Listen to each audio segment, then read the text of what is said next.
Hi friends, welcome to AVS all in one channel. ఈరోజు ఈ వీడియోలో మేమైతే శివరాత్రి రోజు చేసుకున్న వ్లాగ్ అయితే చూద్దామండి. ఇక్కడైతే మేము పూజ చేసుకున్నాము, అలానే టెంపుల్కి కూడా వెళ్ళాము. ఇంట్లో చేసుకున్న ఏమేమి ఐటమ్స్ చేసుకున్నాం అనేది కూడా ఈ వీడియోలో అయితే చూద్దాము. ఇదైతే మసాలా వడ అండి, అలానే దేవుడికి రెడీ చేసి పెట్టిన గుగ్గిళ్ళు. ఇక్కడైతే నేనైతే మార్నింగే పూజ చేసుకున్నానండి. ఆల్రెడీ ఇవన్నీ నేనైతే ముందు రోజే క్లీన్ చేసి పెట్టుకున్నాను కాబట్టి పూజ చేసుకోవడం అయితే ఈజీ అయింది. ఉన్న ఫ్లవర్స్ని డెకరేట్ చేసి నేనైతే పూజ అయితే చేసుకున్నానండి. ఇక్కడ ముందుగానే ఆయిల్ వేసి అయితే పెట్టాను. ఇక్కడ బెంగళూరులో కూడా కాస్ట్ ఎక్కువ అండి పండుగ టైమ్స్లో ఫ్లవర్స్ అనేవి.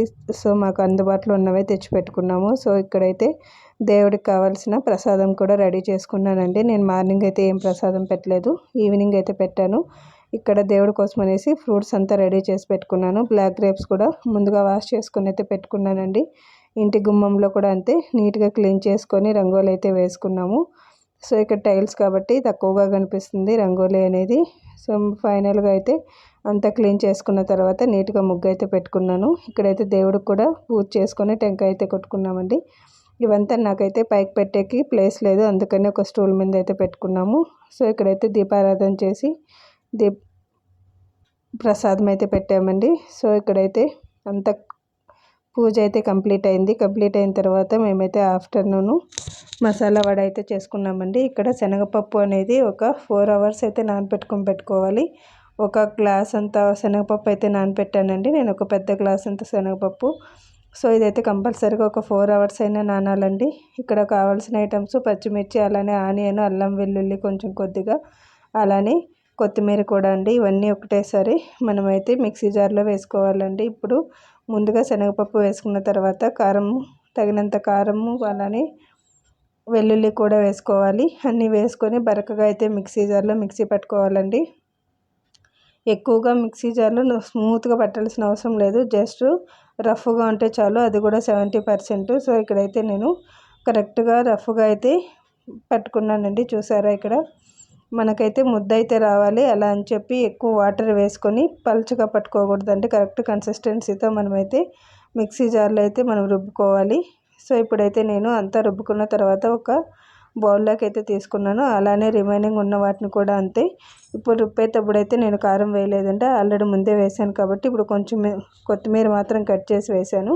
సో అది కూడా నీట్గా రుబ్బుకొని అయితే అంతా కలుపుకున్నాను. కలుపుకున్న తర్వాత కొంచెం అంత జీలకర్ర, సాల్టు, ఇక్కడ సోంపు కూడా యాడ్ చేసుకోవాలండి. అప్పుడైతేనే మనకు మసాలా వడ అనేది టేస్ట్ అనేది బాగుంటుంది. సో ఇక్కడ ఆనియను, కొత్తిమీర అనేది స్మూత్గా కట్ చేసుకొని పెట్టుకోవాలి చిన్న చిన్నగా. అప్పుడైతేనే మనకు వడలో కరెక్ట్గా సరిపోతుంది ఆనియన్ అనేది. సో అంతా వేసుకొని మనమైతే మిక్స్ చేసుకోవాలి. ఇక్కడ కొత్తిమీర, ఆనియను, ఇక్కడ ఆనియన్ అనేది మీకు ఎంత కావాలో అంత వేసుకోవచ్చండి.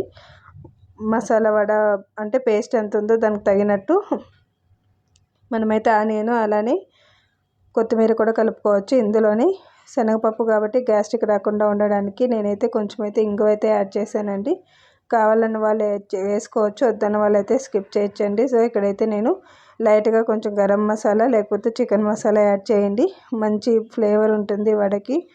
సో ఇప్పుడైతే అన్నీ ఒకటేసారి నీట్గా మిక్స్ చేసుకోవాలండి. తగినంత సాల్ట్, కారము ఇప్పుడే చూసుకోవాలి, చెక్ చేసుకోవాలి అంతా కలుపుకున్న తర్వాత. సో ఇక్కడైతే నేను అంతా మసాలా వడ అంతా ముద్దగా కలుపుకుంటున్నానండి. ఇలా కలపడం వల్ల కారం, ఉప్పు అనేది మసాలా అనేది కరెక్ట్గా పడుతుంది. సో ఒక ప్యాన్ పెట్టుకొని అందులోకి ఆయిల్ వేసుకోవాలండి. ఆయిల్ వేసుకున్న తర్వాత వడని అనేది వంటల్లాగా చేసుకొని పెట్టుకోవాలి. అప్పుడైతేనే మనకు షేప్ అనేది కరెక్ట్గా వస్తుంది. కొందరైతే పేపర్ మీద ప్లేస్ చేసేస్తారు. ఇలా అయితే నేనైతే ఎప్పుడు కూడా ఒక అరచేతిలో పెట్టుకొని జస్ట్ ఉండని ఒకసారి అలా ప్రెస్ చేస్తే చాలండి, కరెక్ట్ షేప్లో కరెక్ట్గా సరిపోతుంది. ఎక్కువ పల్చగా లేకపోతే ఎక్కువ మందంగా చేయనవసరం లేదు. సో ఇలా అయితే మనకైతే మసాలా వడ అనేది కరెక్ట్ షేప్లో అయితే ఉంటుంది. చూసారా, ఒకసారి అలా ప్రెస్ చేస్తే చాలు, మనము బాల్స్ లాగా కరెక్ట్ షేప్లో చేసుకున్నామంటే వడ కూడా అంతే కరెక్ట్ షేప్లో వస్తుందండి. సో ఇక ఒకసారి మీరు కూడా ట్రై చేసి ఎలా ఉందో నాకైతే కామెంట్ సెక్షన్లో కామెంట్ చేయండి. సో ఇప్పుడైతే నేను అన్ని వడలు 1 by 1 అయితే వేసుకున్నానండి. చూసారా, కరెక్ట్గా ఉంది వడ అయితే. ఇప్పుడైతే నేను మీడియం ఫ్లేమ్లో పెట్టుకొని వేయించుకుంటున్నాను. ఇవేమి ప్రసాదంగా ఏం పెట్టమండి, మేము తినడానికే కాబట్టి ఇలా చేసుకున్నాము. ప్రసాదంగా పెడితే మేమైతే చేతి అయితే చేయమండి, ఒక కవర్ మీద అయితే చేసుకుంటాము. సో ఇప్పుడైతే మనకైతే మసాలా వడ అయితే కరెక్ట్గా క్రిస్పీగా కాలింది, ప్లస్ టేస్ట్ కూడా చాలా బాగుంటుందండి. సో ఫైనల్గా మనకు క్రిస్పీ మసాలా వడ అయితే రెడీ అయింది.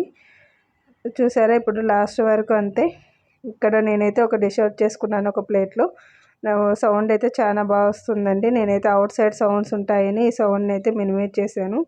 సో ఫైనల్గా మనకైతే వడ అయితే రెడీ అయిపోయిందండి. పైన క్రిస్పీగా లోపల స్మూత్గా ఉంటుంది. ఒకసారి కట్ చేసి చూపిస్తాను ఎలా ఉంది అనేది.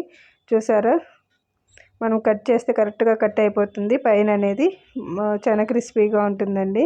సో ఈవినింగ్ అయితే మేమైతే టెంపుల్కి అయితే వెళ్తున్నామండి. ఇక్కడ నాగలింగేశ్వర స్వామి టెంపుల్ ఉంటుంది బెల్లందూరులో. సో అక్కడికైతే వెళ్ళాము మేమైతే.